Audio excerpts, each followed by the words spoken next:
मध्य प्रदेश में अगले 3 दिन तक तेज गर्मी और लू से थोड़ी राहत मिलेगी। मौसम विभाग ने भोपाल, ग्वालियर, जबलपुर, उज्जैन समेत 42 जिलों में बारिश होने और तेज आंधी चलने या ओले गिरने का जहां अलर्ट जारी किया है। मौसम बदलने से दिन और रात के तापमान में 2 से 3 डिग्री सेल्सियस की गिरावट जहां देखने को मिल सकती है। मौसम विभाग भोपाल की सीनियर वैज्ञानिक डॉक्टर दिव्या ई सुरेंद्र ने बताया कि वेस्टर्न डिस्टर्बेंस, साइक्लोनिक सर्कुलेशन और टर्फ के एक्टिव होने की वजह से बारिश और ओले के साथ साथ तेज आंधी का अलर्ट जारी किया है। इस वजह से लू का असर नहीं रहेगा, पारे में गिरावट होगी। मध्य प्रदेश की संस्कार धानी जबलपुर, जो अपने पर्यटन स्थलों, केंद्रीय सुरक्षा संस्थानों और 4 विश्वविद्यालयों के लिए जानी जाती है, अब एयर कनेक्टिविटी की कमी से जूझ रही है। हाल ही में करीब 450 करोड़ की लागत से एयरपोर्ट विस्तारीकरण तो हुआ, लेकिन उड़ानों की संख्या लगातार घटती जा रही है। इससे शहर के लोग और कारोबारी वर्ग बेहद निराश है।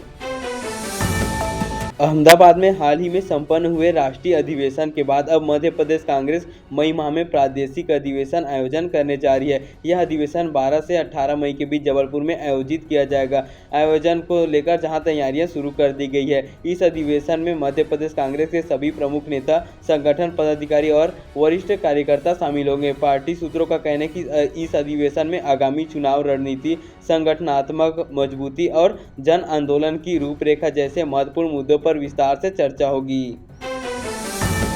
धार में पीथमपुर इंडस्ट्रियल एरिया की कंपनी में लगी आग करीब 9 घंटे की कड़ी मशक्कत के बाद जहां बुझाया जा सका। आग बुझाने में 1000 लीटर फोम, 25 डंपर रेत और फायर ब्रिगेड की 12 गाड़ियां जहां पानी डाल रही थी। आसपास की फैक्ट्रियों को लपटों से बचाने के लिए जेसीबी इस्तेमाल कर मिट्टी रेत की दीवार बनाई गई थी। एसडीएम प्रमोद कुमार गुर्जर ने बताया कि सिग्नेट पाइप कंपनी में जहां आग लगी, यह आज दरमियानी रात करीब 2:30 बजे लगी। इसका कारण अभी स्पष्ट नहीं हो पाया है। कंपनी प्लास्टिक की पाइप बनाती है। कच्चे माल की वजह से लपटें तेजी से बढ़ी। इसमें कंपनी की खड़ी जो कि 2 क्रेन आग में जहां जल गई। नुकसान का आकलन फिलहाल अभी नहीं लगाया जा सकता। लांजी में 5 दिन से बेघर पड़े 17 परिवार, अतिक्रमण तो हटाए लेकिन न खाने की व्यवस्था की न रहने की। चटाई बिछाकर खुले में पड़ते हुए बच्चे, खुले आसमान के नीचे खाना बनाती हुई महिलाएं, टूटे हुए घर, हर तरफ बिखरे हुए ईंट पत्थर के मलबे से घरेलू सामान इकट्ठे करते हुए दिखे लोग। यह नज़ारा था बालाघाट से करीब 65 किलोमीटर दूर लांजी नगर परिषद के वार्ड क्रमांक 5 मंडई टेकरी का। दरअसल 8 अप्रैल को नगर परिषद की टीम ने तालाब के पास जो कि किए गए अतिक्रमण को हटाया था। इसमें करीब 17 परिवार बेघर हो गए। अब इनके सामने रोजी रोटी के साथ साथ ही सिर छिपाने का भी संकट जहां खड़ा हो गया है। परिवारों को रात में भी खुले आसमान के नीचे गुजारा करना पड़ रहा है। समाज सेवा का डंडा पीटने वाले लोगों के हाथ भी इनकी सेवा में नहीं दिखाई दे रहे हैं। प्रधानमंत्री नरेंद्र मोदी ट्रांजिट विजिट पर ग्वालियर पहुंचे। यहां से वे अशोकनगर की ईसागढ़ तहसील स्थित आनंदपुर धाम में हो रहे कार्यक्रम में जहां शामिल होने के लिए रवाना हुए। पीएम विशेष विमान से दोपहर करीब 2:30 बजे ग्वालियर एयरफोर्स स्टेशन पहुंचे। यहां पर विधानसभा अध्यक्ष नरेंद्र सिंह तोमर, प्रभारी मंत्री तुलसीराम सिलावट, सांसद भरत सिंह कुशवाहा सहित अन्य जो कि मंत्री व डीजीपी जो कि उनके स्वागत के लिए वहां पहुंचे। प्रधानमंत्री 5 मिनट ठहरने के बाद सेना के हेलीकॉप्टर से अशोकनगर के लिए रवाना हुए। हालांकि पीएम वापसी में शाम 6 बजे ग्वालियर पहुंचे। 5 मिनट रुकने के बाद वापस दिल्ली के लिए जहां रवाना हुए। जबलपुर से करीब 45 किलोमीटर दूर सोमती नदी में तेज रफ्तार एसयूवी पुल के नीचे जहां गिर गई। हादसे में पटेल समाज के 4 लोगों की घटनास्थल पर ही मौत हो गई, जबकि 2 लोग गंभीर रूप से घायल हुए हैं। दोनों का इलाज मेडिकल कॉलेज में जहां जारी है। हादसा उस वक्त हुआ जब कार में 6 युवक नरसिंहपुर स्थित दूल्हा देव मंदिर से दर्शन कर जबलपुर लौट रहे थे।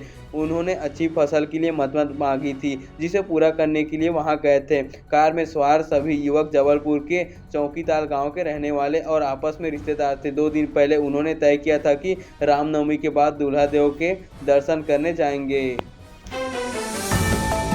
इंदौर में एक बार फिर से पॉल्यूशन बढ़ने लगा है। एयर क्वालिटी इंडेक्स लगातार नीचे गिरता जा रहा है। 1 अप्रैल से इंदौर का AQI लेवल 100 से नीचे नहीं आया है। तापमान बढ़ने के साथ ही अब इसमें भी वृद्धि होगी। पराली जलाने से शहर के सीमावर्ती इलाकों में पॉल्यूशन बढ़ रहा है।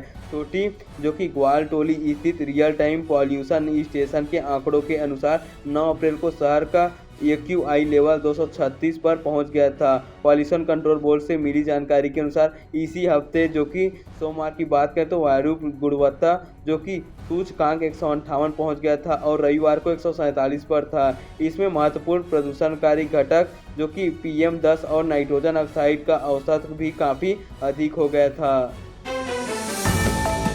बुरहानपुर के नेपानगर में पंधार नदी के किनारे हेला टक्कर का आयोजन किया गया। दोपहर 12 बजे से शाम 5 बजे तक चली इस कार्यक्रम में आसपास के क्षेत्रों से बड़ी संख्या में लोग वहां पहुंचे थे। नेपानगर थाना पुलिस ने जांच के बाद 7 आयोजक और 6 हेला मालिक सहित कुल 13 लोगों के खिलाफ केस दर्ज किया है। आरोपियों पर भारतीय न्याय संहिता 2023 के साथ पशुओं के प्रति क्रूरता का निवारण अधिनियम धारा के तहत मामला दर्ज किया गया है।